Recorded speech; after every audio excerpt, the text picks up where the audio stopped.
A alcaldesa Saínte sostivo o seu discurso en dous sentimentos, a lástima e a amargura. Lástima dixo polos 7 impulsores da moción e a súa ansia de poder e por Ofelia Rei, por materializar súa vinganza persoal. Lástima por esa mesma muller que non tuvo nin siquiera nin o valor, nin a formación, nin a convicción de superar en capacidade ou en fortaleza, e mesmo en lealdade, a Manuel Cuíña, un home cuyo único delito era, según as verbas de Rei, ter sido seu empregado.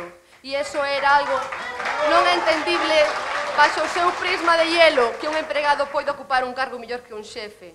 Era para ela simplemente unha vergoña da que uns nos sentimos moi orgullosos, gracias Manuel, e das que outros nos dan lástima.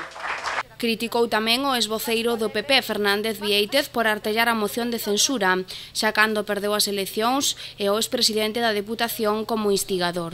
Que máis do que sinto unha lástima extrema e do que non foi desa persoa que non foi capaz xamais nin de asumir, nin de perdoar a súa derrota nas urnas.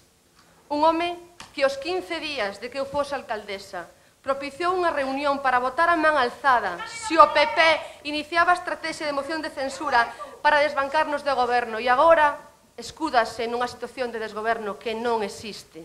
O voso compañeiro, o voso amigo rechazouno, foi valente. Os nosos parabéns para un home bo, un home de ben. O que sí me dá mágoa é que vos non vos decatedes de que o maior beneficiado desta tolería hoxe non está aquí a pasar un mal momento como a vos. Ele está sentado no pazo da Diputación, frotándose as mans por ter convencido a outro grupo para garantirse a cuota de poder que necesita para seguir na Diputación. Sodes monecos rotos todos vos nas súas mans.